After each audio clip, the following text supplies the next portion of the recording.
Të filloj. Përshëndetje të gjithëve, mirë se keni ardhur dhe mirë se jeni bërë pjesë e takimit të ditën e sotme. Faleminderit të gjithëve që jeni bërë pjesë e takimit këtu fizikisht dhe gjithë juve që po na ndiqni virtualisht përmes rrjetit social Facebook në faqen e Qendresës Qytetare. Sot në fakt kemi mbledhur për të diskutuar temën mbi debatin dhe ofertat politike për rinin dhe arsimin. Është një iniciativë zbatuar nga Qendresa Qytetare me mbështetjen e Fondacionit Olof Palme dhe takimet kanë si qëllim dy qëllime kryesore: bazë, informimin e publikut mbi ofertat politike të partive politike të atyre kryesoreve në Shqipëri dhe përballjen e partive politike me të gjitha ato gjetje që Qendresa Qytetare ka gjatë eksperiencës së saj lidhur me rinin dhe arsimin, për të pasur një impakt të menjëhershëm në terma konkret edhe kohor. Do të zhvillohen 3 takime kryesore me partitë politike, partitë më të mëdha, Partinë Demokratike, Partinë Socialiste dhe Lëvizjen Socialiste për Integrim. Ditën e sotme ky takim po zhvillohet me përfaqësuesit e Partisë Demokratike. Kemi kënaqësinë të kemi sot zotin Belind Këlliçi, kryetarin e Forumit Rinor të Partisë Demokratike, zonjën Nina Zhupa, që është pedagoge edhe zëdhënëse e Partisë Demokratike, të dy kontribues kryesor në hartimin e programit të politikave mbi rinin dhe arsimin. Faleminderit shumë që keni bërë pjesë e takimit. Gjithashtu kemi përfaqësues të ekipit të Qendresës Qytetare, gjithashtu student, aktivist, pjesë e qendresës, por gjithashtu disa nga studentët më aktiv të protestave studentore në dhjetorin e 2018-s, por edhe të protestave të fundit për kalimin e mësimit nga online na auditore. Faleminderit shumë që jeni bërë pjesë e takimit ditën e sotme. Gjithashtu të gjithë ndjekësit që janë duke na parë online mund të bëhen pjesë e takimit me anë të pyetjeve dhe komenteve të tyre. Po bëj një prezantim të shkurtër të agjendës së ditës së sotme. Fillimisht Qendresa Qytetare ka përgatitur një, të cilën gjithashtu e kemi quajtur agjendë, të atyre që gjatë eksperiencës tonë ne kemi identifikuar si prioritete të rinis, lidhur me arsimin, por edhe me rinin. Të gjitha këto prioritete do t'i shfaqim në ekran, por gjithashtu janë tani më në tavolinat tuaja, sepse ne besojmë që janë të rëndësishme për të përfshirë në programet tuaja politike përpara fushatës zgjedhore. Më pas do të ketë një hapësirë që përfaqësuesit e Partisë Demokratike të shprehin ato çka kanë menduar përpara se të shfaqin publikisht në programet e tyre politike, dhe sigurisht do të ketë një hapësirë në fund për diskutim, për pyetje nga aktivistët që kemi këtu në takim fizikisht, por edhe atyre që po na ndjekin online. Për t'ju bërë një prezantim të shkurtër të asaj që është Qendresa Qytetare, një ndoshta rikujtesë, sepse ju tani më e përmendët që e njihni, Qendresa Qytetare ka 4 vite që operon, kryesisht e fokusuar me atë që tham arsimin si nga çështjet kryesore në vend dhe me rinin.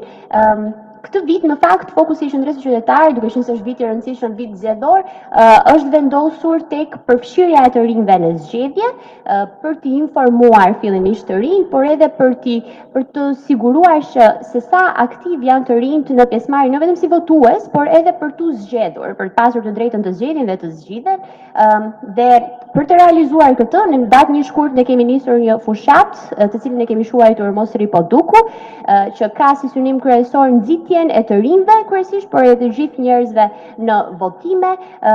Pjesë e kësaj fushate janë infografe të ndryshme, video që ne kemi publikuar dhe jemi duke publikuar, kemi bërë bashkëbisedime me pedagog të kryesisht të shkencave politike dhe sociale, kemi pasur sesione të ndryshme monitorime, raporte që i kemi publikuar dhe jemi në vijim duke i publikuar, kemi gjithashtu bashkëpunim të ngushtë me KSZ-n, gjithashtu me Bashkimin Evropian dhe institucionet të tjera të ngjashme, dhe në kuadër të gjithë këtij aktiviteti planifikojmë edhe debate të hapura me kandidatë për deputet në vijim, të gjitha këto përballë të rinjve kryesisht. Sigurisht që puna jonë nuk do t'ishte e mundur pa bashkëpunimin e ngushtë të gjithë këtyre që përmendëm më parë, dhe sigurisht që ditën e sotme po prezantojmë për herë të parë të gjitha prioritetet që kemi nxjerrë nga puna jonë me të rinjt, por ditën e nesërme ne gjithashtu do të kemi një takim me përfaqësues të Lëvizjes Socialiste për Integrim, dhe në vijim, ditën në vijim do të kemi gjithashtu edhe takim me përfaqësues të Partisë Socialiste për qenë të drejtë me të gjitha palët, dhe qëllimi jonë kryesor është të gjitha këto sugjerime, rekomandime, prioritetet i shohim të përfshira në programet politike. Unë jam Tea Zesha dhe do kem kënaqësinë që të moderoj takimin e ditës së sotme. Do e nisim takimin pa humbur kohë me prezantimin e drejtuesit të qendrës së qytetare, zotit Ergel Xhemollari, lidhur me prioritetet e arsimit. Faleminderit Tea.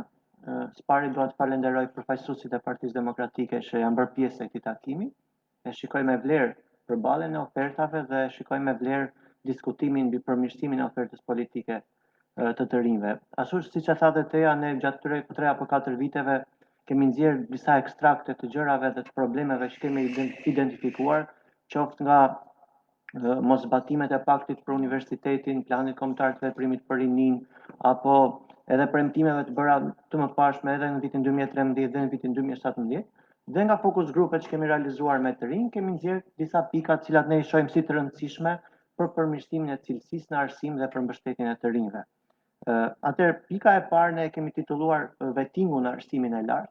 Ne e konsiderojmë shumë të rëndësishme edhe mbështetjen monetare, që ju tashmë e keni bërë publike edhe në shpalosjen e pikave të programit tuaj, por e shikojmë të rëndësishme edhe cilësinë në arsimin e lartë. Dhe për të arritur një arsim cilësor, sidomos në arsimin e lartë, duhet që sistemi arsimor të pastrohet nga titujt e paligjshëm, të pastrohet nga plagjaturat, të pastrohet nga doktoraturat të cilat janë marrë në mënyrë jo meritore, dhe për këtë ne sugjerojmë ngritjen e një komisioni të posaçëm, qoftë në mbikëqyrjen e komisionit parlamentar të arsimit, apo qoftë nga vetë komisioni parlamentar i arsimit, me sigurisht një komision ekspertësh të pavarur, të cilët do të realizojnë kontrollin e ligjshmërisë të titujve. Ka shumë tituj që janë marrë në mënyrë të paligjshme, si të thash, nuk kanë respektuar afatet, nuk kanë respektuar procedurat dhe sot quhen profesor apo profesor doktor. Kontrollin dhe rishikimin e kurikulave universitare, duke pastruar sistemin arsimor nga tekstet e kopjuara dhe vjetëruara. E para, dhe një nga sloganet e protestës studentore ishte duam libra dhe jo Google Translate. Kështu që sigurisht në sistem ka librat që janë të vjetër, cilët nuk lidhen me tregun aktual të punës, por ka dhe librat cilat apo leksione cilat kopjohen në Google dhe më pas ju serviren studentëve si leksione profesionale. Kontrollin e pasurisë për gjithë drejtuesit e universiteteve në aspektin akademik dhe administrativ. Ne kemi evidentuar shumë rektor, ish rektor, dekan, ish dekan, të cilët nuk e justifikojnë pasurinë e tyre.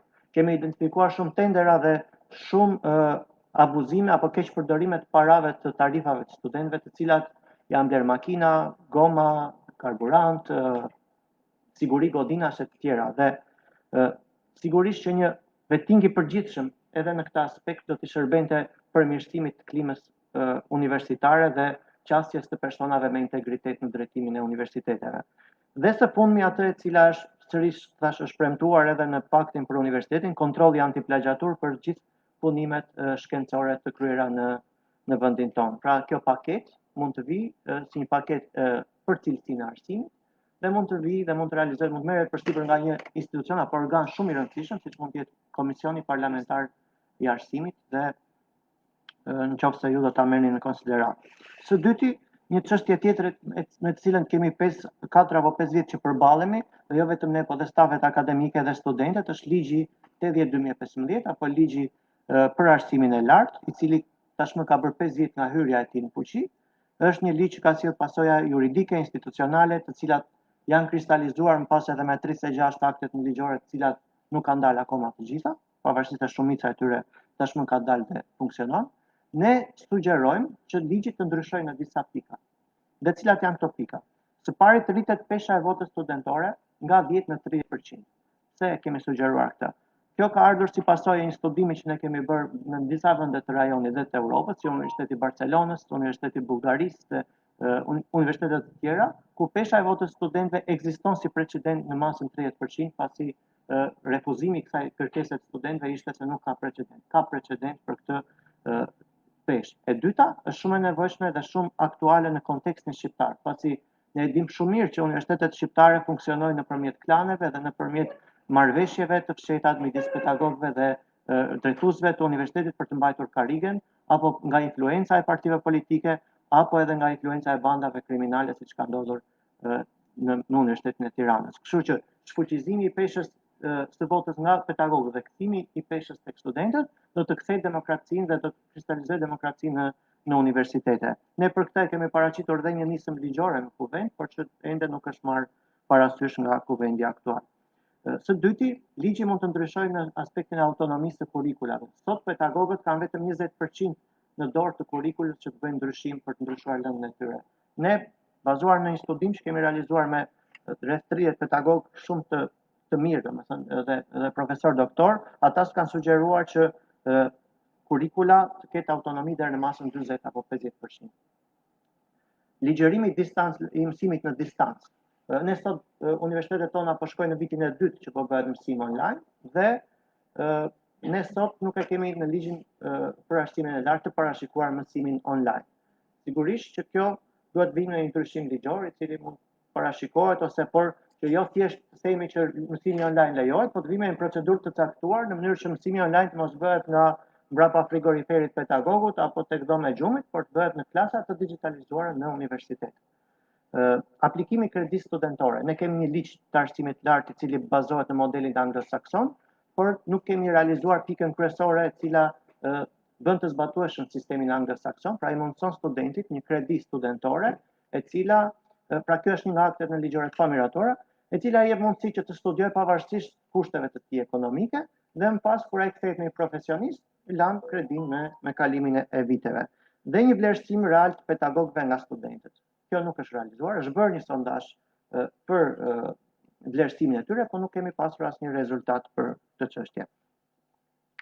Një problematik tjetër që ne kemi evidentuar është dhe që vihet re në vendin tonë është lidhja e universitetit me tregun e punës dhe mungesa e një sistemi rregulluar, si thua, për tregun e punës. Së pari sugjerojmë atë që ka munguar gjithë këto vite, artimin e një strategjie kombëtare për arsimin e lartë. Ne mund të jemi nga vendet e vetme në rajon dhe në Europë që nuk kemi një strategji për arsimin e lartë dhe një plan veprimi për zbatimin e saj, në mënyrë që kurrikula të lidhen me tregun e punës, kurrikulat e Durrësit të lidhen me hoteleri turizmit të universitetit, ose kurrikulat e Universitetit të Korçës të lidhen me agrobiznesin apo agrobujqësinë apo agroushqimin, pra sipas prioritetit të zonës. Ne diplomojmë pafund jurist, ekonomist dhe këta nuk profilizohen askund sipas kërkesës që ka tregu. Aktivizimin e qendrave të karrierës brenda universiteteve të cilat janë ende, domethënë ekzistojnë si zyra, por që nuk është se ju vinë në shërbim studentëve, nënshkrimin e marrëveshjeve paraprake me kompani private për përgatitjen e profesionistëve të rinj në funksion të tyre. Pra kemi disa modele pozitive që të cilat mund të shumëfishohen, siç është modeli i një banke me një universitetin e Durrësit ku universiteti prodhon student për atë bankë dhe ajo investon te ky universitet, ose edhe një firmë tjetër që është tek Universiteti i Fakulteti i Ekonomisë Tiranë, por që këto janë raste sporadike, raste që lidhen jo në nivel politikash, por raste që lidhen në nivel drejtuesish, cilët e kanë ezauruar këtë çështje, dhe lehtësira fiskale për kompanitë që do të punësonin studentë sapo diplomuar dhe kuota detyrueshme për punësimin e të rinjve. Do të ishte një pikë që ne do të ishim të kënaqur ta kishim në programe dhe më pas në programet të zbatueshme. Dhe së fundmi pika ime është shërbimet administrative ndaj studentëve, të cilat duhet të facilitohen nëpërmjet një karte të studentit si një dokument së pari i buxhetuar nga shteti, dhe së dyti me jurisdiksion kombëtar dhe lokal. Ne kemi parë një kartë studenti, e cila është tashmë aktive vetëm në Bashkinë Tiranë, por ne duhet ta harrojmë që kemi 6 bashki universitare dhe studentët atje e para janë të diskriminuar dhe nuk e kanë të kartë studenti, dhe dyta është problemi i përmbajtjes së kartës studentit, pasi karta nuk mund të shërbejë vetëm si një mjet identifikimi, por duhet të buxhetohet, qoftë nga bashkia, qoftë nga shteti, me një buxhet specifik kombëtar, në mënyrë që të ribursohen gjitha shërbimet reale apo produktet që mund të përfitohen. Ngritja e infrastrukturës universitare për mundësimin e mësimit në distancë, pra atë që tashmë përpara që të përshtaten klasat digjitale, digitalizimi i kurrikulave universitare në bibliotekën online. Shteti ynë ka blerë një bibliotekë online e cila ka kushtuar 700.000 euro, por në këtë bibliotekë nuk përmbahet asnjë kurrikul që lidhet me kurrikulat universitare, por përmban artikuj të ndryshëm shkencor. Nëse do të kishte një iniciativë të mirë për të digitalizuar gjithë kurrikulat universitare, pas kontrollit që ne paraqitëm, do të ishte shumë e mirë, qoftë kjo edhe duke i blerë pedagogëve të drejtën autorësisë në mënyrë që të mos edhe abuzohet nga ana tjetër. Dhe artimi i rreguloreve të brendshme të fakulteteve dhe digitalizimi i shërbimeve ndaj studentëve, pra këto radhët në sekretari, radhët në banka duhet marrin fund duke nxjerrë edhe rregullore, të cilat janë disa nga aktet nënligjore të ligjit që paraqeta. Tani dua t'i kaloj fjalën tejas për 2-3 pikat e tjera që lidhen dhe me rinin dhe me arsimin parauniversitar. Faleminderit shumë Rigels. Atëherë, siç u përmend, këto janë të gjitha gjetjet bazuara në eksperiencën e qendrës së qytetarëve ndër vite, por gjithashtu edhe si rezultati i disa intervistave gjysmë strukturuara që kemi realizuar, fokus grupe të ndryshme me të rinj dhe kanë ardhur vetë të shprehura prej tyre. Për sa i përket arsimit parauniversitar, të gjithë të rinjt janë shprehur se duhet përmirësohet në këto drejtime. Një nga pikat kryesore të cilat ata kanë ndjerë si nevojë është që në vend që të ketë një psikolog për 3 shkolla, duhet të ketë 3 psikolog për një shkollë. Kjo sepse ka shpesh herë, sidomos në gjimnaze, probleme me konflikte, ka probleme me përdorues të drograve të ndryshme, ka probleme emocionale, sidomos në periudhën e mësimit online e të tjerë, dhe kjo është një nevojë e cila është ndjerë nga të rinjt e gjimnazeve, e cila duhet të rregullohet sa më shpejt. Nga ana tjetër, është kërkuar rritje të kapaciteteve infrastrukturore në shkolla, si për shembull laborator, palestra, laboratorët për shembull të informatikës duhet të plotësohen me kompjutera, të ketë një digitalizim të procesit mësimor, por gjithashtu është ndjerë një nevojë e ndërhyrjes në kurrikula, pasi nxënësit nuk janë të kënaqur, ndjehen që shumë prej lëndëve që mund të jenë të rëndësishme të tematikave sociale janë duke u lënë pas dore, kanë përmendur edukimin e karrierës, kanë përmendur ndryshime klimatike, kanë përmendur psikologji, sociologji, filozofi, nuk ndjejnë që i janë kurrikula të mirë organizuara, por nuk ndjejnë gjithashtu që po ju tregohet fokusi i duhur. Ndërkohë, është kërkuar që zyrat e karrierës të jenë funksionale dhe në dispozicion të maturantëve që në gjimnaze, pasi aty është momenti ku ata profilizohen se çfarë duan të realizojnë në jetën e tyre dhe t'i ndihmojnë në zgjedhjen e preferencave për të studiuar në universitet. Kanë kërkuar vlerësim të notës mesatare si kriter pranues në universitete. Kjo sepse sipas tyre janë njësër degësh, kanë përmendur këtu mjekësinë, të cilat nuk mund të bazohen tek nota mesatare. Mund të ketë dikush që është shumë i mirë në lëndë shkencore, por ka pikë të dobët, po themi lëndë si letërsia dhe të ngjashme me të, por duhet ketë një konkurs pranues dhe jo vetëm rastin e mjekësisë, por janë përmendur disa degë të tjera. Ndërkohë që të pyetur për infrastrukturën rinore dhe hapësirën që ato kanë në bashkitë e tyre, janë shprehur se për të krijuar mundësi për angazhim dhe për fshirje të tyre në jetën sociale dhe publike, si edhe për zhvillimin të aftësive të tyre në arte, në teknologji, jetë social-kulturore, duhet që minimalisht çdo njësi administrative që ka rreth 50.000 banor të ketë një qendër rinore dhe bibliotekën e saj. Qendrat rinore duhet të reformojnë qasjen e tyre ndaj të rinjve, pasi duhet të ketë një lloj programi vitor ose javor dhe jo të shërbejë vetëm si hapësira të cilat kontraktohen her pas here nga organizatat rinore. Është përmendur gjithashtu opsioni i menaxhimit, i bashk menaxhimit në një farë mënyre të këtyre hapësirave publike nga organizatat rinore. Gjithashtu është kërkuar krijimi minimalisht 12 inkubatorëve të bizneseve rinore, që nxisin startupet e inovacionit, teknologjisë dhe iniciativës së lirë nga të rinjt. Dhe për sa i përket së fundmi lidhur me organizatat rinore, është kërkuar krijimi një fondi të dedikuar për të mbështetur nevojat bazë të organizatave rinore, është kërkuar transparencë dhe integritet në funksionimin e asaj që së fundmi është krijuar para një viti Agjencia Kombëtare e Rinisë në përzgjedhjen e projekt propozimeve, në thirrjet që realizohen apo si përzgjedhen projektet fituese. Është kërkuar konkurs i hapur me juri dhe pikëzim, ndërkohë është kërkuar që të ketë lehtësira fiskale dhe procedurale për themelimin dhe funksionimin e organizatave të rinjve, pasi vazhdojnë të taksohen njësoj si një biznes i madh. Është kërkuar të ketë taksa zero. Këto janë disa nga të gjitha të dhënat që janë fituar nga bashkëbisedimet tona të ngushta me të rinj, po edhe nga eksperjenca. Sigurisht që këto janë të gjitha informacione që ne ua kemi kaluar edhe të jenë publike për të gjithë ata që po na ndjekin. Ne kërkojmë, lutem, na mirë kuptoni për skepticizmin, duke qenë se eksperiencat e mëparshme nuk kanë qenë më të mirat e mundshme, ose le të themi që nuk janë konsideruar në të gjitha pikat që duhet të konsideroheshin, qoftë në termat kohor, qoftë në terma konkrete atyre që duheshin zhvilluar. Megjithatë, ne nuk mund të mos i ndanim me ju dhe përfaqësuesit e tjerë të gjitha ato që kemi marrë gjatë punës tonë me të rinjt. Kështu që faleminderit të gjithëve që na dëgjuat. Ne fjalën duam t'ia kalojmë të dyve përfaqësuesve të Partisë Demokratike për të shprehur ndoshta ato që ju mendoni rreth çështjes së arsimit deri nis, ato që ju keni menduar dhe planifikuar për të përfshirë në programin tuaj, si ju duken ndoshta sugjerimet që Qendresa Qytetare e dha, dhe më pas për të hapur diskutimin dhe me të rinj se pranishëm. Po, të lutem. Unë bjem dakord, okay. Do mundohem të jem sa më koncis, besoj kam 10 minuta deri në 15 minuta kohë. Edhe do të jem 100% i vërtet në këto që do them. Kjo është shumë e rëndësishme. Më goditi pjesa që ju keni propozuar që për çdo 50.000 banor, për çdo zonë ku ka 50.000 banor, një qendër administrative, mesatarisht 50.000 banor, të jetë një qendër rinore dhe biblioteke saj. Fantastike.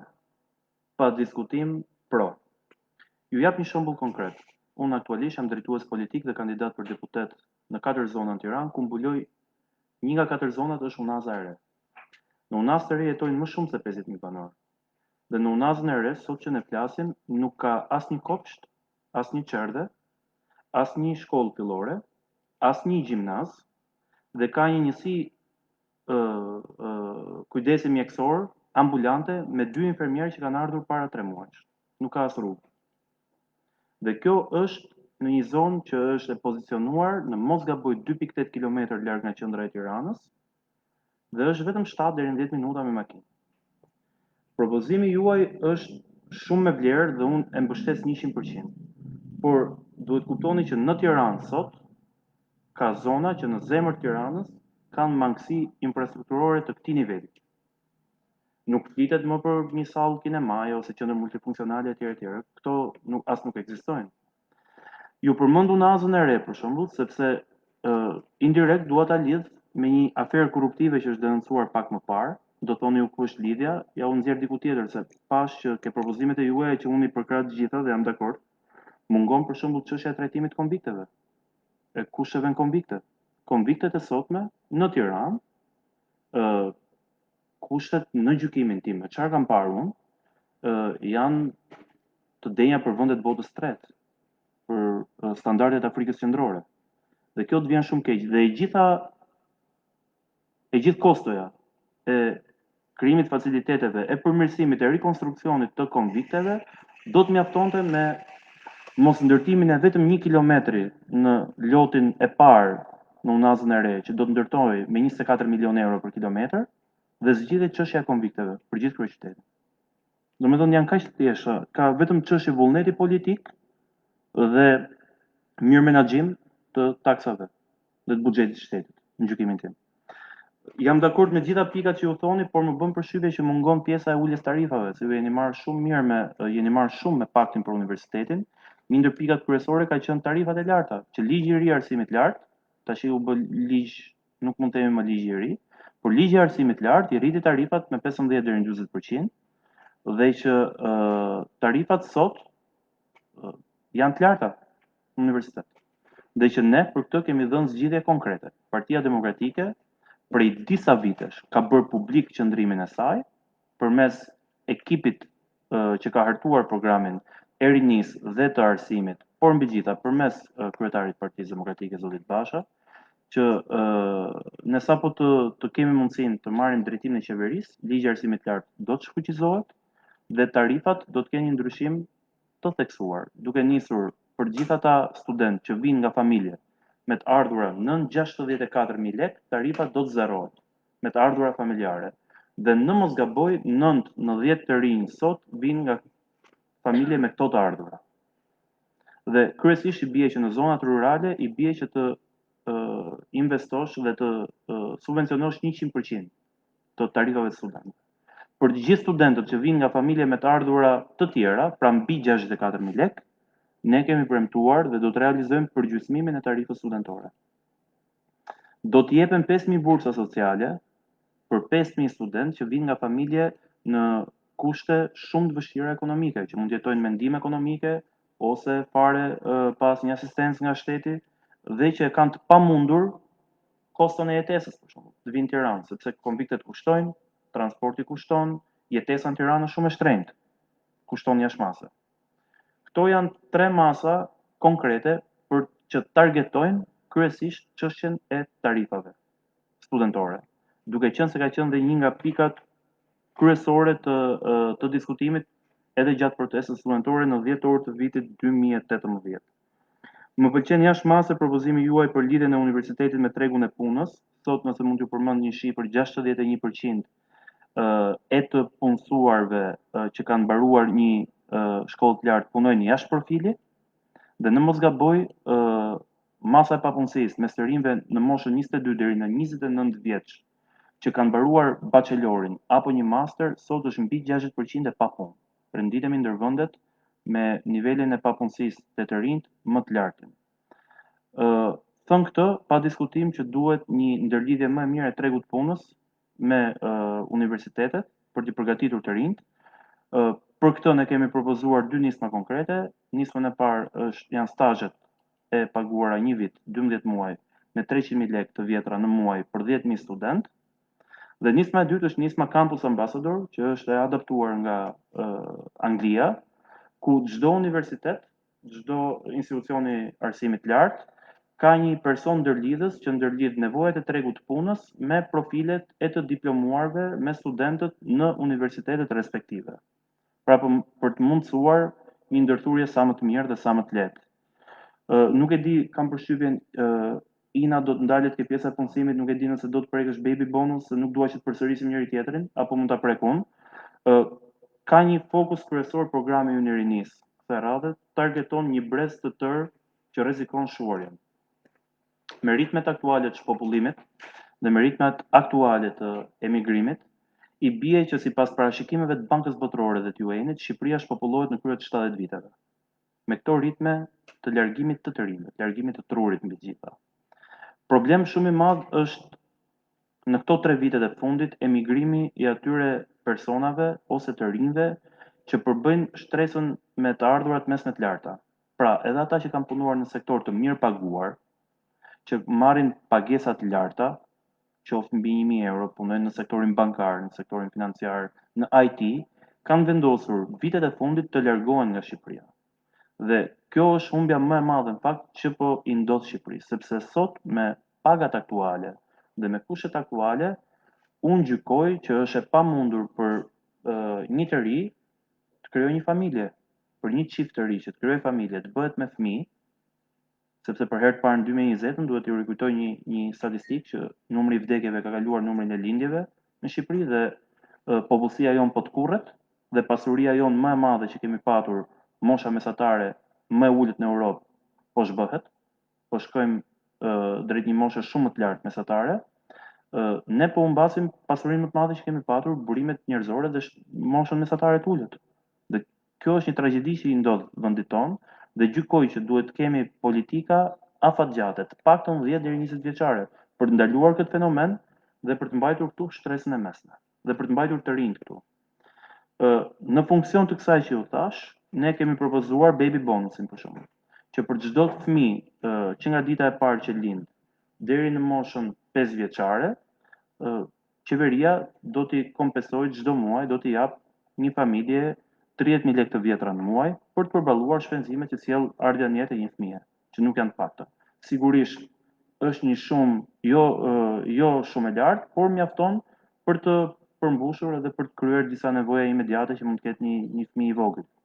Për 20.000 çifte të reja kemi premtuar financimin 100% të interesit kredis për strehim.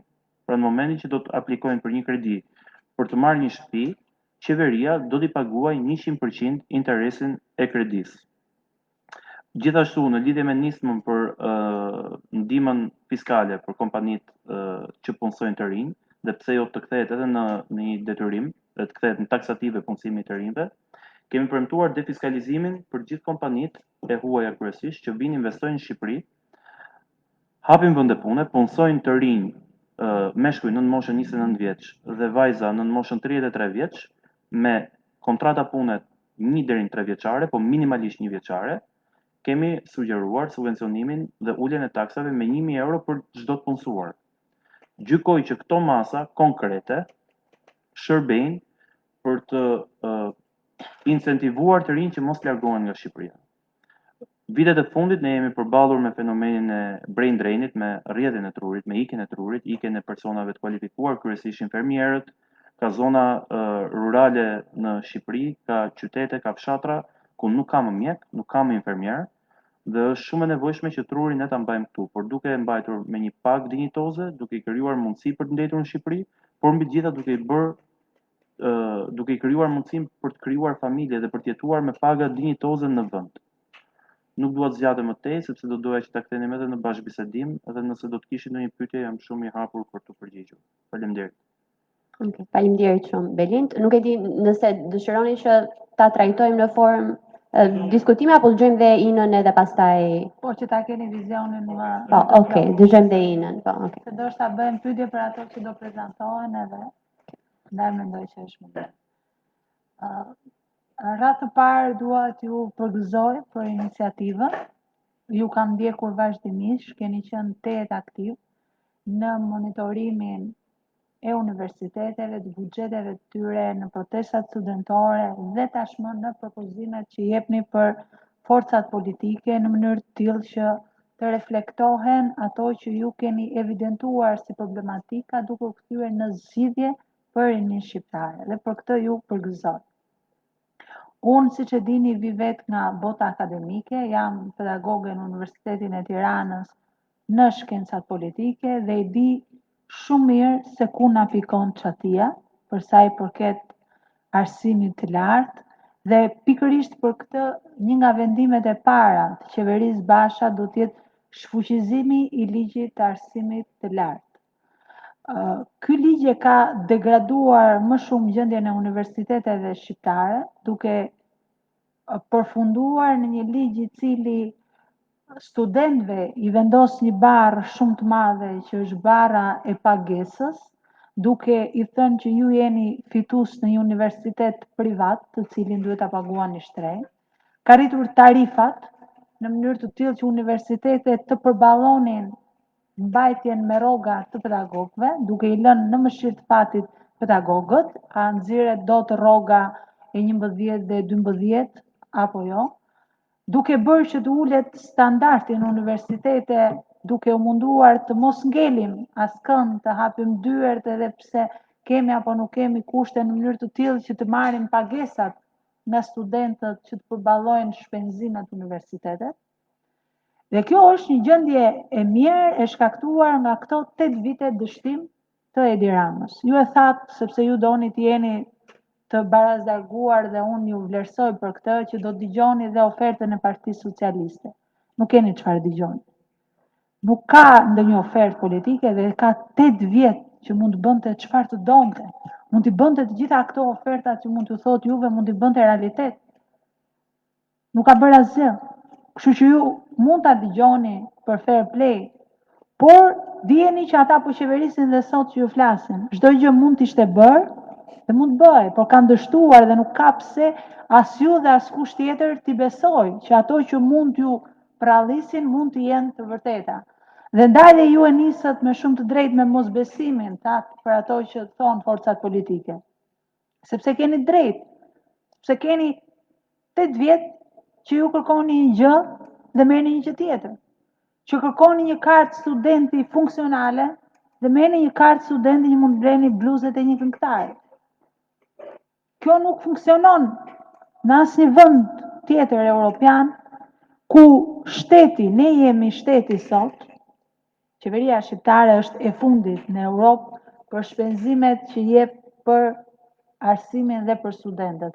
A dini që për një student, qeveria shqiptare harxhon $1.700 dhe mesatarja e vendeve të OECD-s është $11.400.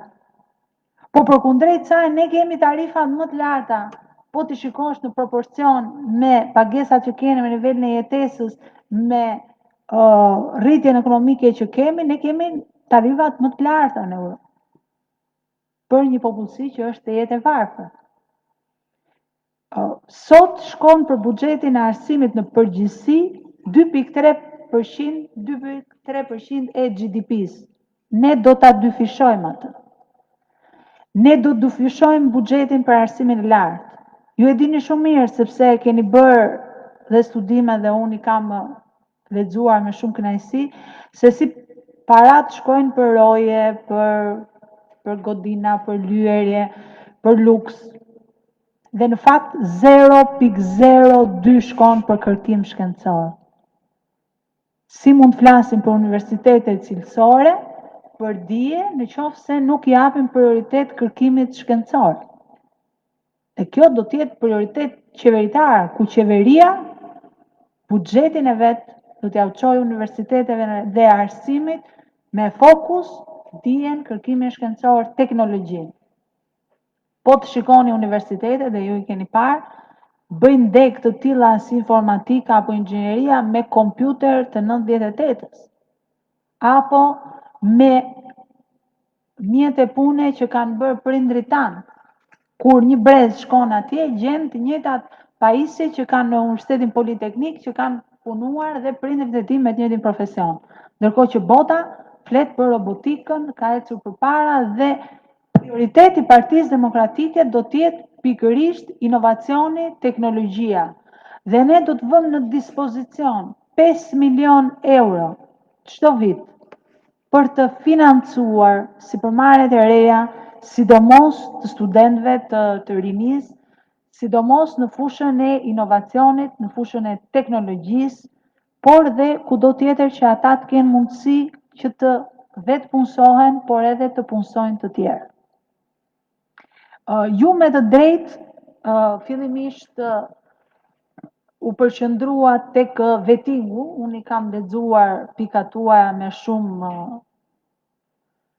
kthjellësi dhe për të arritur që të merja më të mirën e tyre dhe të reflektonim edhe gjatë kohës që punonim për programin e rinis, ju keni atje zyrat e karrierës.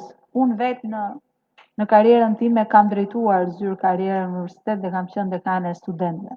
Dhe di shumë mirë që kur vinin gjimnazistët nuk e kishin iden, pra dinin emrin e një dege, por nuk e dinin se çfarë do të thotë të studioje informatikë ekonomike, çfarë do të thotë të studioje grafik design, sepse s'kishin marrë asgjë nga gjimnazet.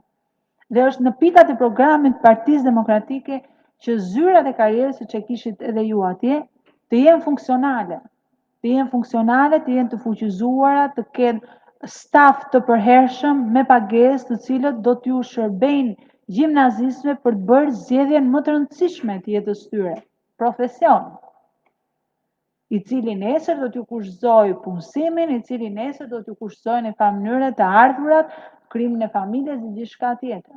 Dhe s'mund ta lësh 18 vjeçarin në dorë të televizorit dhe asaj që flet me shoqërinë, apo të prindërve të cilët dashje pa dashje kanë tendencën e 2-3 lëndëve kryesore dhe 2-3 degëve kryesore që i kanë pasur ata tradicionalisht, siç janë jurist, ekonomist apo mjek, ndërkohë që bota ecën përpara, degët shtohen, nevojat e tregut punës ndryshojnë dhe nuk mund t'ia vëmë këtë barë vetëm prindërve që ta updatohet, duhet të ketë politika shtetërore se ku ka nevojë tregu i punës. Dhe këtu vim te kërkesa juaj tjetër. Si ta integrojmë tregun e punës në punën e universiteteve. Modeli që solli Gersi është shumë i mirë, po është sporadik, Universiteti Durrësit. Ne nuk do ta lëmë thjesht këtë model.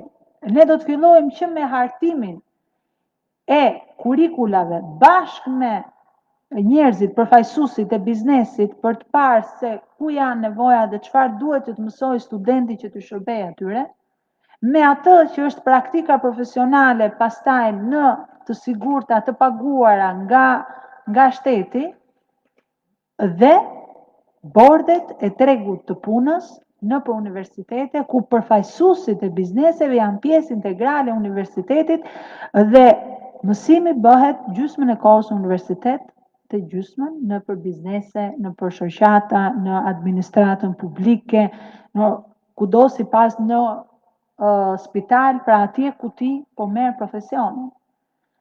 Dhe kjo është gjëja më normale për të ndërtuar profesionistë të ri dhe ura komunikimi midis atyre që do të jenë punëdhënësit e ardhshëm dhe këtyre që janë punëmarrësit e ardhshëm.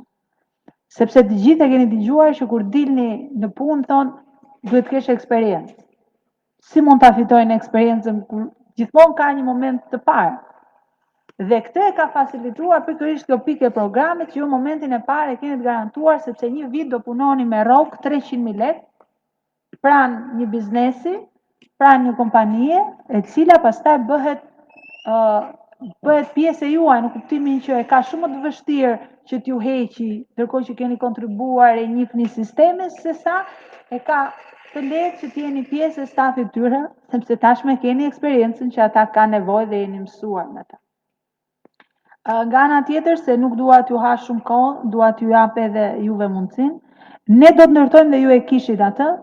Ne do të ndërtojmë çdo vit të paktën 4 inkubator biznesi të financuar nga qeveria Basha për rinin dhe vetëm për të rinjt shqiptarë. Nga ana tjetër, çdo aset i sekuestruar nga ligji antimafia do të vihet në dispozicion të rinisë, të studentëve, të ideve të tyre, të nevojave të tyre për të përkthyer në të mira materiale që i shkojnë rinisë shqiptare.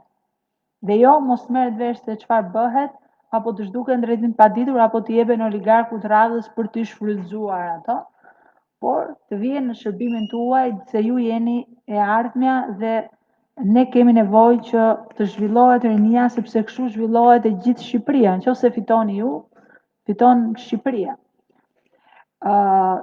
Sot që ne flasim, 90% e objekteve arsimore në Shqipëri sipas studimit të Bankës Botërore janë pa kushte minimale. Gjatë 8 viteve të Partisë Demokratike janë ndërtuar dhe rindërtuar 1314 shkolla. Gjatë 8 viteve të Edi Ramës janë mbyllur 430 shkolla. Ju i keni parë dhe në rrjetet sociale se si dalin mësuesit heronj që bëjnë kilometra të tëra për të vajtur nga një fshat në një fshat tjetër, nga një zonë në një zonë tjetër, për të shkolluar nxënësit shqiptar. Kjo do të marrë fund, kjo nuk është normale. Kjo nuk është ta duash vendin tënd dhe nuk është ti duash njerëzit e vendit tënd. Të gjithë duhet të kenë, është e drejtë kushtetuese, të gjithë duhet të kenë të drejtën të arsimohen. Çdo fëmijë shqiptari duhet të ketë të drejtën të arsimohet në vendin e tij me kushte cilësore dhe të garantuara këto nga shteti. Dhe jo për shkak të pamundësisë së tij financiare, për shkak se nuk ka një makinë, për shkak se jeton në një lagje të varfër, mos ketë mundësi që të shkollojë fëmijët e tij. Kjo është e palejueshme dhe kjo nuk do të ndodhë më. Jemi në vitin 2021 dhe këto nuk duhet të ishin fare për diskutim, por fatkeqësisht jemi këtu dhe duhet ta pranojmë që kështu jemi dhe duhet të bëjmë përpara që ta ndryshojmë këtë gjë. E fundit, sepse nuk dua që t'ju lë juve pa kohë, se ne pedagogët ndonjëherë na ikën koha shumë shpejt kur flasim. E fundit lidhet me këtë që ju keni thënë, nga një psikolog për 3 shkolla në 3 psikolog për një shkollë, është jashtëzakonisht shumë nisëm e dobishme.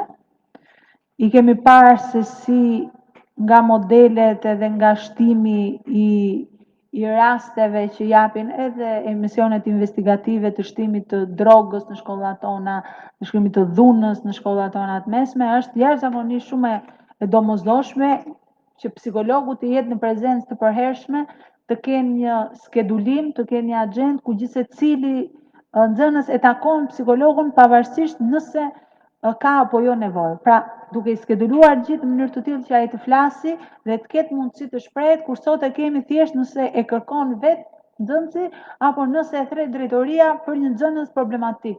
Ndërkohë që psikologu nuk ka lidhje thjesht me nxënësin problematik, atë që është bërë tashmë problematik. Psikologu është nevojë e përhershme për të kuptuar nevojat e adoleshencës dhe për të mos arritur që të bëhen problematik. Ne e kemi kthyer në të kundërt, e kemi bërë psikologun policin e mirë dhe policin e keq. Ndërkohë psikologu duhet të jetë për ta ndjekur gjithë procesin dhe unë e mbështes plotësisht nismën tuaj. Për detaje tjera, po ju jap mundësi që të bëni pyetje që mos ja marr unë gjithë kohën dhe sigurisht ju falenderoj edhe një herë për gjithë hapësirën që na jepni për të shprehur programin ton dhe ofertën ton politike. Faleminderit. Faleminderit të dyve për fjalën tuaj. Jam e sigurt që tani kanë lindur disa pyetje nga studentët, nuk e di Rigel, doje të thoje diçka, po okay, japim fjalën Fationit se e ka kërkuar që në fillim edhe. Përshëndetje, Fation Biba, student i Fakultetit të Drejtësisë. Bie dakord me shumë propozimet që janë dhënë, që nga propozimet e qendresës, por edhe nga shumë propozimet që u keni dhënë, por unë dua ndalem në disa pika që i kam bërë shënim, por edhe që i kemi diskutuar që nga protesta e studentëve, por edhe që mua student më si thua i kam më problem. Tek pjesa e tarifës sigurisht është problematike, është e lartë, ajo e masterit sidomos, ndërsa për pjesën e tarifës së bachelorit, personalisht mendoj që nëse unë vi nga një familje e mesme, mund t'ja daj, por unë dua që fokusi të jetë tek cilësia e arsimit. Në qoftë se rritja e buxhetit përkthehet me cilësi të arsimit të lartë, ajo tarifë për mua nuk është fare problem. Unë e paguaj me shumë kënaqësi dhe atë diplomë dhe atë arsim cilësor unë e marr me shumë kënaqësi. Nëse për masterin e thash që është e lartë vërtet, sepse unë studioj po në atë godin, marr literaturë shumë të dobët, me pedagogët po të njëjtë, dhe personalisht unë tash mbyll bachelorin dhe do preferoj që jam në një zgjidhje, por besoj se nuk do bëj master në Shqipëri, se nuk ja vlen me tarifin që është dhe me atë lloj mësimdhënie që marr dhe me atë cilësi që marr.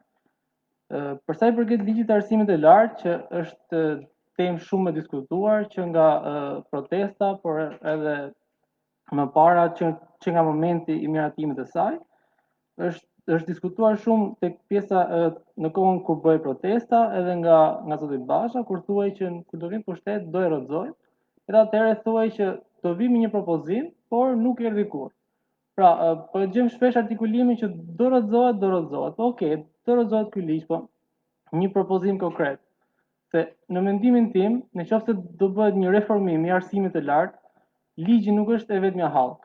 Do të thënë janë një sër faktorësh, janë qeveria, është buxheti, janë pedagogët, janë vettingu, janë një sër hallkash, ndërsa ligji është thjesht një hallk ndihmuese që besoj ligji aktual në bazë të studimeve nuk është efektiv, nuk di të them nëse ka dështuar apo jo, por studimet tregojnë që nuk është i dur, ndoshta. Atëherë, ajo çka unë vi të them është që gjithë këtë kohë nuk kemi një propozim konkret. Pra, ky ligj tjetër si do jetë, ku do ketë bazën, çfarë do ketë ndryshe nga ky ligj aktual, ku do bazohet dhe një propozim konkret që thuash nga protesta ose nga miratimi i këtij ligjit që u bën goxha vite, nuk kemi një propozim konkret. Kthehem tek pika e largimit të trurit të kombit, që është një nga mendoj problemet më të mëdha të këtij vendi, nëse Partia Demokratike ka menduar diçka konkrete për kthimin e trurit të kombit. Edhe për student ekselent, për bursa, për të studiuar jashtë, se thash që shumë student duan që të studiojnë jashtë, por ndoshta nuk e kanë mundësinë ekonomike, por t'i jepet mundësia që të kthehen përsëri në Shqipëri. Do të thënë, ky investim që po investohet tek student, të rikthehet vendit. Se mendoj kështu është e logjikshme. Sepse edhe sipas studimeve 94% e studentëve që largohen nuk duan të vinë. Dhe mendoj, nuk e di nëse Partia Demokratike ka menduar disa gjëra konkrete për kthimin e trurit të kombit në vend. Faleminderit. Të kthehet Ina pasaj ke ligjin nëse dëshiron ose vazhdon. Kam përshtypjen që ligji i arsimit të lartë është një nga dëshimet më të mëdha të qeverisë, sepse boll fakti që unë jam përballë një triu shumë të mirë arsimuar, të edukuar, ambicioz, që do të iki për master jashtë, sepse nuk ja vlen këtu. Edhe për shkak të tarifës, edhe për shkak të cilësisë që i ofrohet etj. Tregon që sigurisht ligji ka dështuar. Për thithjen e trurit, ne kemi përmendur dhe i kemi rënë këmbanave të alarmit fort gjatë këtyre viteve, që gjatë periudhës 2005-2013 diskutohej për brain gain në Shqipëri për thithjen e trurit, ndërkohë tani diskutohet për brain drain. Ka ikur truri. Unë vetë kam pas mundësinë të studioj jashtë, po përmes një burse të plotë, 100%. Kam aplikuar për bursë për shkak të notave që kisha dhe për shkak të hobit tim të fëmijërisë dhe sportit që unë luaja, tenisit, kompletova një bursë të plotë. Studiova jashtë dhe kur erdha në Shqipëri në 2009, që sigurisht kishte rritje ekonomike dyshipërore, kishe investime të mëdha, kishe kompani të huaja që investonin në Shqipëri, kishe projekte të mëdha gjigande infrastrukturore. Unë bëra pjesë e Brain Gainit dhe Brain Gainin Partia Demokratike e ka faktuar si një nisëm operacionale dhe funksionale që ka dhënë prytet e saj dhe janë rikthyer në periudhën që unë kam ardhur 2009, 2010, 2011 janë rikthyer një pjesë e madhe e brezit tim, brezi që u largua ose le të themi edhe një vit para ose 2 vite mbrapa. Ajo që ka ndodhi është që në vitet e fundit, në 3-4 vitet e fundit kanë riikur për herë të dytë, pasi e tentuan në Shqipëri, mbi 50% e tyre që u rikthyen një herë. Pa diskutim që do të rithemelohet dhe do të ringrihet Brain Gain për të financuar të gjithë studentët e ekselencës, por jo vetëm studentë mirë që janë diplomuar jashtë, për të rikthyer në vend, qoftë përmes një bonusi financiar, qoftë përmes një kontrate afatgjate dytësore me shtetin, qoftë përmes një gjetjes së një vendi si personel akademik, qoftë përmes financimit të qeras së një shtëpie, ka facilitete sa të duash, por ideja është që të targetosh fillimisht nevojat imediate që ka vendi, sepse kjo është nevojë e vendit jo vetëm e rinis, rikthimi i trurit dhe i ekselentëve, që për fat të keq, më shumë se kur pandemia e nxorrin pa. Ne gjatë periudhës pandemisë, vitin e kaluar, kemi parë në shumë emisione televizive se si mjek, doktor, researchers, të rinj ekselent shqiptar punonin dhe studionin në universitetet më prestigjioze të botës dhe në spitalet më me emër në botë, dhe ndërkohë kishin ikur nga Shqipëria sepse nuk i ishte dhënë një shans, nuk i ishte dhënë një mundësi. Pra ne kapacitetet i kemi, të rinj, të mirë shkolluar dhe të edukuar Shqipëria ka plot. Për fat keq kemi eksportuar trurin, i kemi çuar jashtë dhe ka një arsye sepse të rinj për herë kur ikin jashtë shkëlqejnë. Dhe këtu ç'dojnë. Arsyeja është sepse jashtë i krijohen kushtet, i krijohen mundësitë për të avancuar. E ka një mundësi. Mua të t'jap një rast konkret. Unë jam shpallur kampion kombëtar i moshave deri në 16 vjeç në tenis në vitin 2003. Kam marrë një vazo lulesh me vlerë 50.000 lekë të vjetra, ku kam dalë kampion kombëtar i Republikës. Ndërsa në Amerikë, shteti amerikan më ka paguar çdo vit 2005, 2006, 2007, 2008, duke u mbyllur 2009, $8.400 në vit për room and board, që ishte për konviktin tim dhe për ushqimin.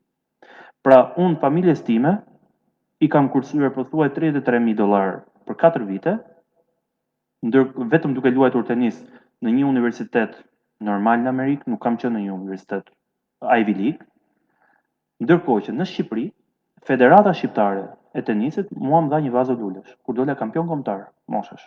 Dhe me atë video të asaj finale që unë kam qenë, unë fitova bursë plot në Amerikë, 2 vite më pas.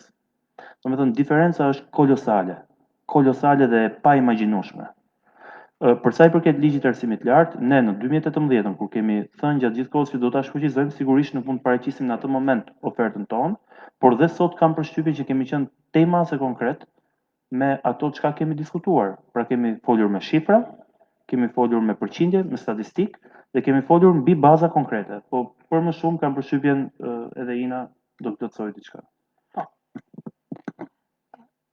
Jam plotësisht dakord me ty dhe unë thash në fillim te cilësia, te kërkimi shkencor, sepse ju paguani më shtrenjtë, po s'merrni asgjë ndryshe nga 2005-a.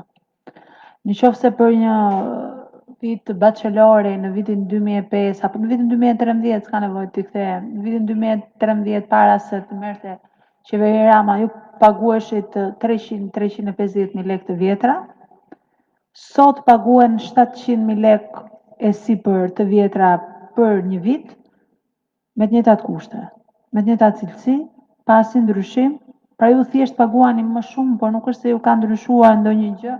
Keni kompjuter më të mirë, keni akses në biblioteka më të mira, keni kurrikull të përkthyer nga Oxfordi, nga Harvardi, asgjë nga këto.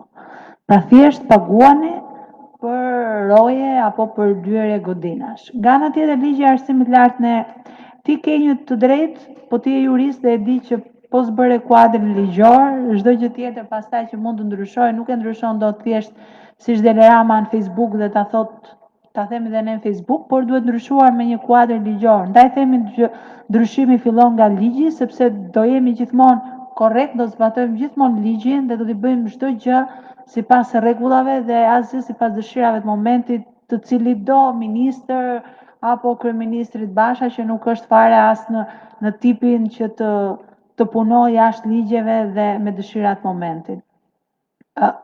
Pikat kryesore të ndryshimit ligjit të arsimit lartë janë baza do të jetë merit dhe preferencë, ku gjimnazistët do të shkojnë në shkollën e lartë sipas meritës, por dhe sipas preferencës. Do të ketë një sistem të qartë i cili do të ndryshohet në vitin e parë të qeverisjes, duke marrë mendimin e ekspertëve më të mirë, por sigurisht edhe tuaj dhe të organizatave, dhe do të jetë i njëjti. Nuk do të jetë një sistem që ndryshon çdo vit, pritje për udhëzime çdo vit, një mesatare që ndryshon çdo vit, numra që vendosen nga shteti çdo vit, por do të jetë diçka që vendoset një herë, vendoset duke marrë mendimin e gjithë grupeve të interesit dhe i qëndrohet asaj në mënyrë të tillë që kur futesh në vit parë në gjimnaz, ta dish se si futesh në universitet. Jo kur e merr vesh në vitin e tretë se kush është mënyra se si ti pranohesh në universitet. Dhe qëndrueshmëria do të jetë pika jonë më e fortë. Sigurisht, atë që tha edhe Tea, ka degë caktuar që ka nevojë për konkurse. Dhe kjo do të jetë politike jone. Pra, ti nuk mund të trajtosh një lloj, një artist, një inxhinier arkitekturor apo një arkitekt me një jurist, pra janë degë specifike, të cilat mendoj që e kanë të domosdoshme konkursin për talentet veçanta, qoftë degët e arteve, qoftë degët e arkitekturës, etj., të cilat ne do t'i normojmë edhe këto në mënyrë të tillë që thash gjithë secili ta di se si futet në shkollën e lartë dhe si e nxjerr profesionin. Do ndryshojmë statusin e pedagogut, që sot është sa i nëpërkëmbur, aq edhe i mbivlerësuar, se elitat drejtuese kanë bërë çfarë kanë dashur, ndërkohë që pedagogët e thjesht nuk kanë pasur statusin, atë që e përmendi dhe Gersi në fillim, ne nuk kishim mundësi që të ndryshonim as silabusin ton se sa donim, po urdhëro? Po, rrogat ne kemi premtuar rrogat e pedagogëve, i kemi premtuar dhe rrogat e mësuesve. Flitet për 1.200 euro rrogat e pedagogëve në mënyrë të tillë që pedagogët jetojnë me dinjitet, të kenë mundësi të merren me kërkim shkencor dhe mos kenë mundësi që të mendojnë se çfarë pune tjetër mund të bëjnë, të raskapiten nga një universitet në një universitet tjetër, apo të kërkojnë pastaj në rastin më të keq edhe favore nga studentët, që kjo është e papranueshme dhe shkelje e rëndë. Por ne duhet i mundsojmë që ata të jetojnë me dinjitet dhe të mendojnë për shkencën, për juve, për mësimdhënien, për kërkimin shkencor në mënyrë të tillë, duke qenë të qetë, më thënë, nga ana financiare. Interesat e studentëve, përfaqësimi juaj në organet vendimarrëse. E përmendi deri Gersi. Ju sot bët zgjedhje në universitet kur studentët nuk ishin fare. Kur studentët ishim në mes pandemie. Kur studentët ishin në përshpia, përfaqësimi është pothuajse qesharak, është vendosur 10%, por as 10%. Studentët nuk pyeten nëse sezoni i provimeve i intereson më mirë kështu apo ashtu, nuk pyeten si po shkon mësimi online, nuk pyeten për asgjë. Kështu që interesat e studentëve do të jenë të normuara edhe me ligjin e arsimit lartë, duke rritur mundësinë e tyre për përfaqësim dhe për dëgjim, se në fund të fundit, nëse bën proporcion, kush e përbën universitetin e përbëjnë studentët. Pa student nuk ka universitet. Trupa pedagogjike është e rëndësishme, patjetër, sepse jep dijen, është, si më thënë, autoriteti, por ju e dini shumë mirë nevojat tuaja, kërkesat tuaja, jeni vërtet shumë mirë të updateuar. Ju të gjithë keni një celular që mund të shikoni literaturën më të fundit dhe të kuptoni se çfarë po ndodh me botën, dhe patjetër që këto duhet i reflektoni në kërkesat tuaja duke pasur përfaqësim edhe në departamente, që në nivel departamenti, pastaj në nivel fakulteti dhe më pas në senatin akademik në nivel rektorati, sigurisht duke zgjedhur më të mirët dhe një proces të drejtë edhe mes jush, duke bërë zgjedhjet me vetes se kush ju përfaqëson. Dhe e fundit që dua të përmend, pa e futur se nuk dua t'ju zë gjithë kohën duke thënë çdo element të ligjit, është forcimi i autonomisë universitare në mënyrë të vërtetë, dhe në mënyrë të plotë të standardeve të vetë qeverisjes së universiteteve dhe fakulteteve shqiptare, që jo të jenë zgjatim i qeverisë dhe kur i shkrep mendja kryetarit bashkisë për t'i marrë tokën Universitetit Tiranës dhe për ta tjetërsuar kopshtin botanik ta bëj kur të doj, por t'i qëndrojnë me integritet, autonomia e universiteteve përballë çdo kërkese të qeverisë, duke i gjykuar ato drejt dhe në qoftë se përputhen me interesat e tyre le t'i pranojnë, por të jenë ata autonom dhe të kenë mundësi të marrin vendimet e tyre më të përshtatshme, jo vetëm për territorin edhe për godinat, por edhe për mënyrën e mësimdhënies, edhe për kurikulat, edhe për mënyrën e ecjes përpara të pedagogëve. Unë për vete, edhe me këtë e mbyll, e di shumë mirë që ky ligji i arsimit të lartë penalizon pedagogët e jashtëm dhe ka kritere të tilla që janë absurde. Po unë nuk dua të hyj në diskutime me detaje sot me ju, por ju premtoj që çdo gjë, çdo pikë e atij ligji që bie kundra interesave të rinjve dhe kundra interesave të pedagogëve do ndryshohet. E nëse do të ketë diçka të mirë që ekspertët do thonë që kjo po ja vlen, e patjetër jemi të gatshëm që të ruajmë gjërat nëse do të ketë një gjë të mirë atje brenda. Nuk futemi me tendencën të ndryshojmë se ka bërë Rama, por ta ndryshojmë sepse ju keni protestuar, sepse ka dështuar ligji i arsimit lartë, sepse nuk po funksionon sot në të mirë të cilësisë së arsimit, por po funksionon thjesht për të rritur një status quo dhe për të përkeqësuar çdo ditë gjendjen e universiteteve, të rinjve dhe të pedagogëve që punojnë në këto universitete. Faleminderit. Faleminderit shumë. Shpresoj Fation të kesh qenë i qartë me marrjen e përgjigjes. Ja, mund të shtoj diçka Po, se kjo lutem. pjesa që ta mbyllim ligjin. Po. Të merrem me maliqin. Atëre, shumë faleminderit domethënë. Premtimet tuaja janë goxha ambicioze, janë shumë pozitive. Unë doja të bëja vetëm një ndërhyrje të çështjes e ligjit. Për çështjen e tarifave ne nuk e kemi sjell tek propozimet për të mos duplikuar pasi ne kemi ndjekur programin tuaj dhe atë se çka keni prezantuar, prandaj domethënë nuk ishte një nga sugjerimet tona për të bërë komplementar dhe jo përsëritës. Për çështjen e ligjit, ajo që ne kemi evidentuar dhe ndoshta na bën konfuz ne studentët e të rinjve, është termi shfuqizim ose rrëzim i ligjit. Pra, edhe në terminologjinë juridike, kur vjen si premtim rrëzimi i ligjit, çfarë nuk kuptohet? Domethënë, do të ndryshojnë disa nene të ligjit, siç është ajo që ju përmendët, kurikulat, pesha, kërkimi autonomia e tjerë, pra do ndryshoj ligji aktual në 5 pika, apo do të kemi një ligj të ri, pasi ne shpeshherë domethënë jemi mësuar me këtë që ndrohet pushteti, ndrohet reforma dhe gjithmonë nuk arrim në atë që ju thatë që shkojmë tek diçka e qëndrueshme.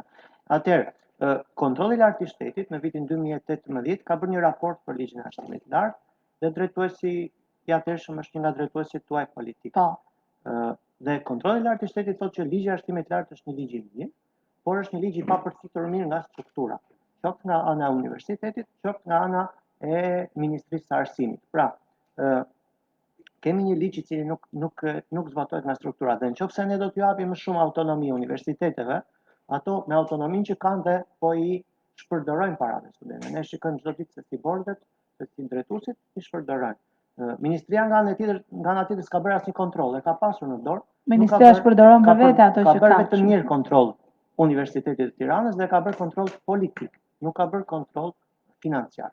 Kështu që ne jemi më të qartë dhe më, domethënë, ta kuptojmë ofertën tuaj politike, do të ishte më mirë që domethënë të na vinin propozimet konkrete se sa termi rrëzim ose shfuqizim, domethënë kjo është pak a shumë.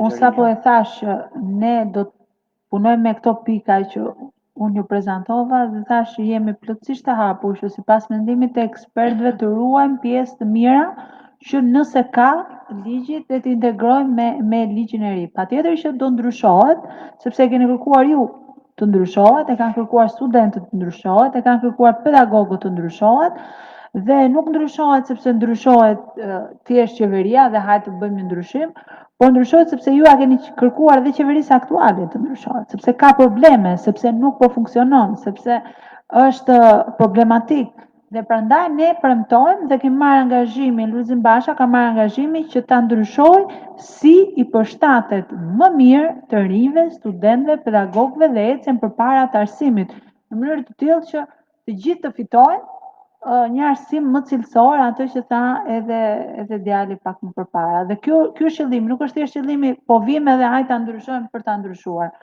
Ne do të marrim më të mirat nëse ka elemente që mund të integrohen dhe do të fusim këto elemente që janë shumë të rëndësishme. Se ne kemi parë studentë me mesatare 10 që ngelin pa shkollë dhe fitojnë jashtë. Kjo është e papranueshme. Kjo është skandaloze. Me mesatare 10, biles ka dhe këto mesatare 10.08 me këtë sistemin e ri ku ka mesatare mbi 10, se si fitojnë në Itali, në Gjermani, po nuk kanë fituar thot asnjë shkollë në Shqipëri, se forcova gabim këtë formularin, se s'më doli ajo edhe kjo tjetra. Dhe kjo është e papranueshme për ne. Faleminderit të dyve për ndërhyrjen. Po, Diana. Atëherë, ju po zhvillojnë këto zgjedhje në një situatë pandemike. Dhe dihet që pandemia jo vetëm i ka ekspozuar pabarazitë, por edhe i ka përkeqësuar ato. Çka do të thotë që studentët dhe të rinjt që gjatë izolimit kanë qenë një nga këto grupet vulnerabël të cilët nuk kanë marrë ndihmë financiare dhe paketa nga qeveria. Nëse ju fitoni zgjedhjet pra elektorale të 25 prillit, a ka partia juaj një politik, strategji apo aksion publik për të reformuar arsimin dhe për të ardhur në ndihmë pra këtyre studentëve? Nëse mund të jap një përgjigje të shpejtë unë, domethënë deri tani për reformim arsimi kemi folur, dhe sigurisht që po, është ajo përgjigje. Por ka një diçka. Programi ynë politik është prezantuar për 4 vitet që vijnë, duke prezumuar fillimisht që ne na ndajnë edhe 65 ditë sot që flasim nga zhvillimi i zgjedhjeve, dhe që urojmë që viti i ri akademik sigurisht të nisë në kushte normale dhe pandemia të jetë drejt fundit. Bie plotësisht dakord me ty që qeveria nuk ka dhënë asnjë ndihmë për studentët kryesisht gjatë periudhës pandemisë, asnjë paketë interneti ndjenin time nuk është ofruar, gigabajt falas nuk është ofruar, siç ndodh rëndom në vende të tjera të Europës. Janë ofruar, janë premtuar tableta për studentët, por ndërkohë studentët e ushtrojnë mësimin me celular, me internet kudo ku munden ta marrin wireless në shtëpi, në një lokal apo diku tjetër, dhe që kushtet janë tmerrsisht të këqija. Për momentin që ne flasim, shtuar këtu, kam qenë pjesë e një tryeze tjetër para pak kohësh, rritjen e rasteve të dhunës familjare, ku preka në rënë kryesisht vajzat dhe të rinjt gjatë periudhës pandemisë. Është një dhënë shumë interesante që duhet përmendur kjo. Është shtuar domestic violence, po e them në anglisht, dhuna në shtëpi, dhe mos harroni që 100.000 shqiptarë zyrtarisht kanë humbur vendet e punës gjatë periudhës pandemisë.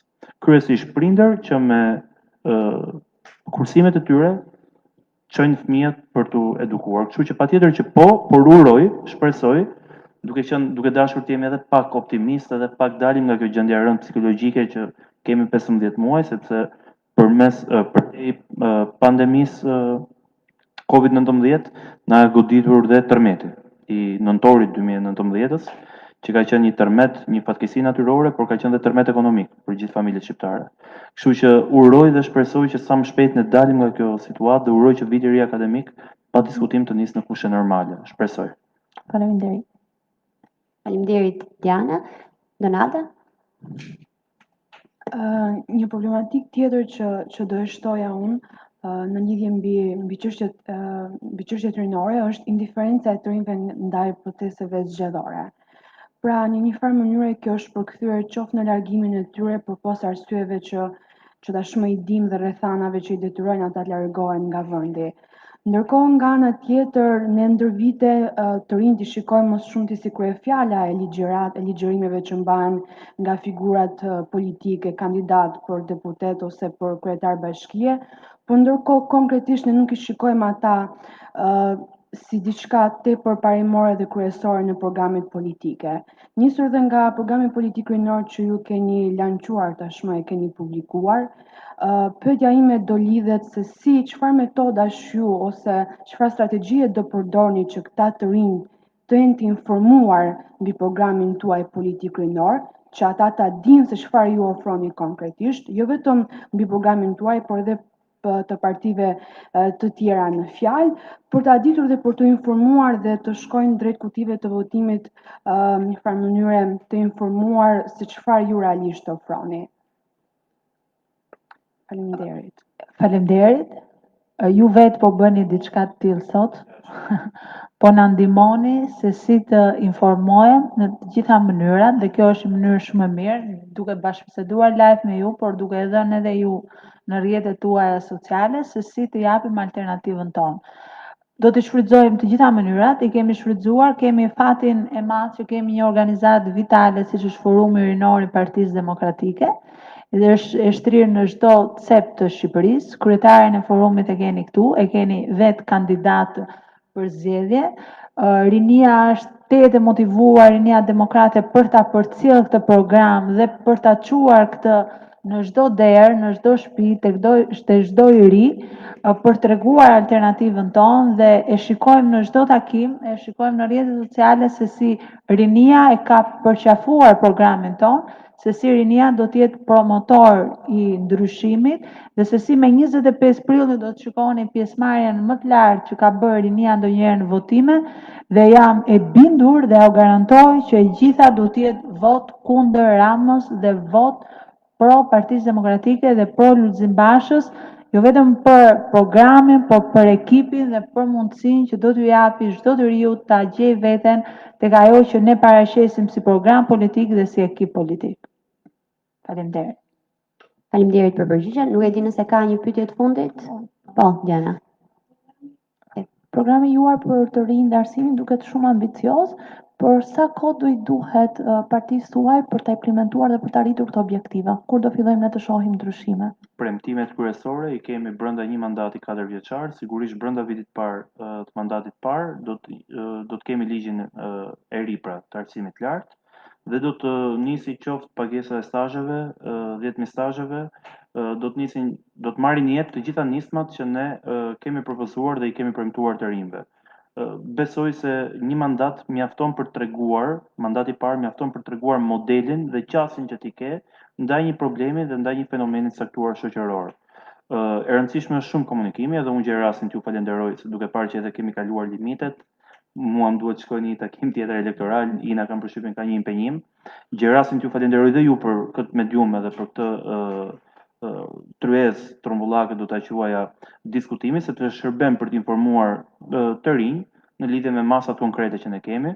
Më vjen shumë keq që nuk ka një kundër alternativë nga pala përballë, pra nuk ka një ofertë nga Partia Socialiste dhe do doja shumë që të paktën të rinjtë e Partisë Socialiste të kishin ardhur me një ofertë në këto zgjedhje dhe të kishin një program, shtuar këtu faktin që sigurisht nuk mundet dhe nuk është e shëndosh për asnjë demokraci që dy partitë kryesore politike që garojnë në zgjedhje të mos kenë program, sepse pala përballë nuk ka program elektoral. Domethënë mua më vjen mirë që debati mbahet brenda Partisë Demokratike për çfarë ka propozuar mirë Partia Demokratike, kur do ta implementojë, sa kohë do të zgjasë, sa është kostoja e faturës në buxhetin e shtetit etj. Por do doja shumë që të njëjtat pyetje të keni dhe uroj që të keni mundësinë t'ia drejtoni të rinjve të Partisë Socialiste, nëse ata do të vinë me një alternativë të cilën ne sot ende nuk e dimë. Askush nuk e di se cila është oferta e tyre. Dhe ky është një problem serioz për demokracinë në vend.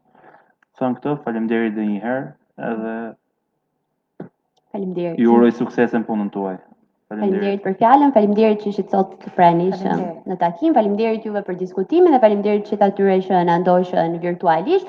Sigurisht ne do të jemi në pritje të programeve të shkruara tuaja për arsimin dhe rinin, duke i ballafaquar me të gjitha rekomandimet tona që shpresojmë shumë që të jenë konsideruar dhe të marrë parasysh. Faleminderit të gjithëve. Patjetër janë tuajat. Mirupafshim.